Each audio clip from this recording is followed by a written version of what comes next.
Al-Abid, seorang ulama ahli ibadah yang mati kafir disalib karena meminum khamr atau minuman keras. Kisah nyata ini dinukil dari kitab Hayatul Qulub karya Alamah Muhammad Baqir Majlisi di dalam kitab Duratul Nasin karya Syekh Utsman Al-Khawbawi. Lalu seperti apa kisah menyedihkan ini? Tonton video ini sampai selesai. Dikisahkan, dahulu hiduplah seorang ulama yang sangat alim dan tekun beribadah. Ia bernama Barsiso.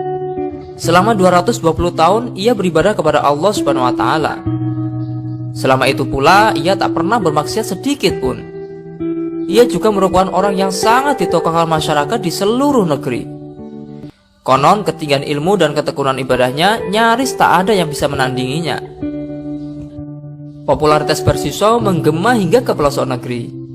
Ia menjadi tempat orang untuk bertanya dan berguru ilmu pengetahuan agama. Setiap hari selalu saja ada yang datang dari berbagai daerah untuk menitipkan anaknya atau sekedar untuk meminta nasihatnya. Maka tak heran jika ia mempunyai 60.000 murid. Barsiso menyediakan asrama khusus untuk murid-muridnya dalam satu kompleks pendidikan, layaknya seperti pondok pesantren di zaman ini. Tak hanya itu, kemasyhuran Barsiso dalam ilmu batin pun menjadi daya tarik tersendiri bagi setiap orang yang datang kepadanya. Murid-murid Barsiso yang telah mencapai tingkat tinggi di perguruan itu mampu bisa terbang ke angkasa tanpa menggunakan bantuan teknologi canggih. Bahkan popularitas Barsiso tidak hanya dikenal oleh penghuni bumi, namun ia juga dikenal oleh seluruh penghuni langit. Mereka sangat kagum dan bangga dengan pencapaian ibadah yang dilakukannya. Karena kekaguman malaikat-malaikat terhadap Barsiso terlalu berlebihan, maka Allah Subhanahu wa taala menegur mereka. Mengapa kalian terlalu mengaguminya? Sesungguhnya aku lebih tahu daripada kalian tentang apa-apa yang tidak kalian bayangkan sebelumnya. Barsiso itu akan mati dalam keadaan kafir. Ia akan menjadi penghuni neraka selamanya. Mendengar firman Allah seperti itu, iblis merasa tertantang. Barsiso yang selama ini susah ditundukkan, kini menjadi target sasaran bangsa iblis.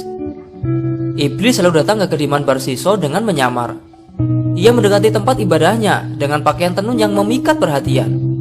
Gaya dan penampilannya persis seperti orang sufi ahli ibadah. Siapa gerangan dirimu? Apa tujuanmu datang ke sini? Tanya Barsiso kepada iblis itu. Perkenankanlah, aku adalah seorang ahli ibadah yang datang untuk membantumu beribadah kepada Allah. Perkenalan itu pun memikat perhatian Barsiso.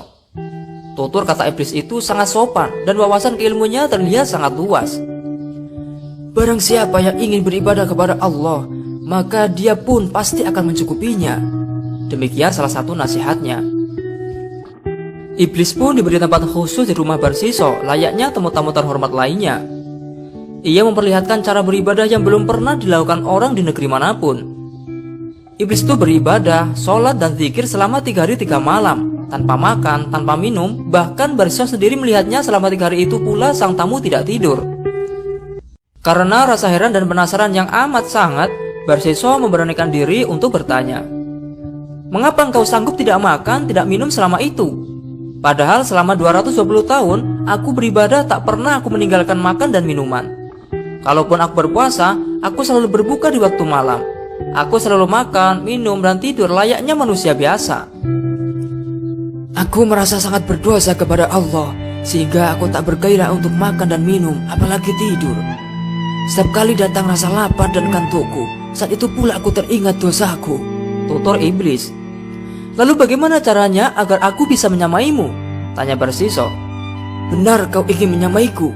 Tanya iblis. Benar, tunjukkanlah caranya kepadaku, desak Barsiso. Baiklah, sekarang cobalah kau bermaksiat kepada Allah, lalu bertobatlah kepadanya. Ingatlah, Allah Maha Pengampun, Maha Penerima Taubat. Kau akan menikmati kelezatan ibadahmu jika sebelumnya kau pernah melakukan dosa, ungkap iblis. Lalu cara apa yang harus kuambil? Tanya Barsiso. Berzina, kata iblis. Tidak mungkin aku melakukan itu, jawab Barsiso. Membunuh seorang mukmin, desak iblis. Itu juga tak mungkin, aku tak sanggup melakukannya, kata Barsiso. Bagaimana kalau meminum arak hingga mabuk? Ini kelihatannya ringan, sangat mudah dilakukan, tapi cukup efektif membuat Allah marah dan memusuhimu, rayu iblis.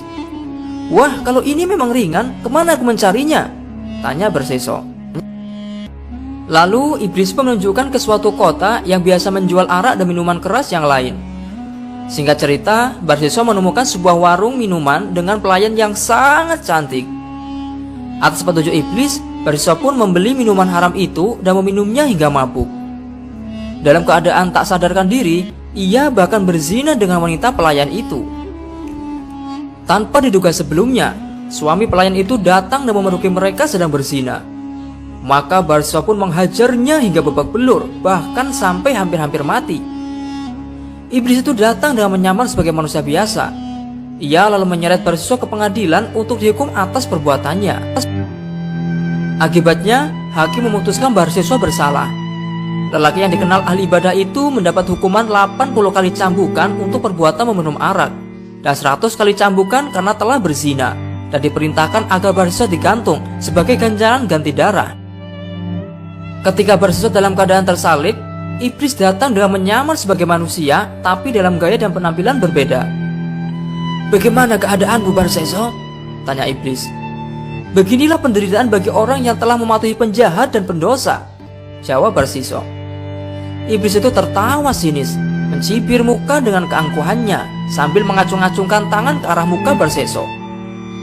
Iblis itu berkata, "Aku mengalami penderitaan dan musibah hingga 220 tahun lamanya karena ulahmu. Sekarang apa maumu? Apa kau mau kulepaskan dari hukuman ini?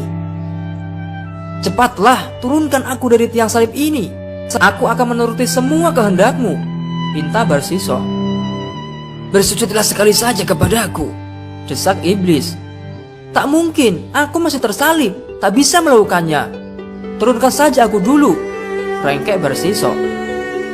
"Kau tak perlu turun dulu, lakukanlah sujud itu dengan isyarat saja," desak iblis lagi. Akhirnya Barsiso pun menuruti permintaan iblis. Ia bersujud kepada iblis dengan satu isyarat saja, dan ia pun meninggal dunia dengan tanpa iman sejurus setelah perbuatan kafir dilakukannya. Na'udzubillah min dzalik. Wallahu a'lamu bishwabi wal muradi. Nah, dari kisah ini marilah kita selalu berhati-hati dalam beribadah. Jangan sampai kecerobohan yang sudah jelas menjadi larangan agama seperti minum khamr atau minuman keras menjadikan kita mati sulul khotimah.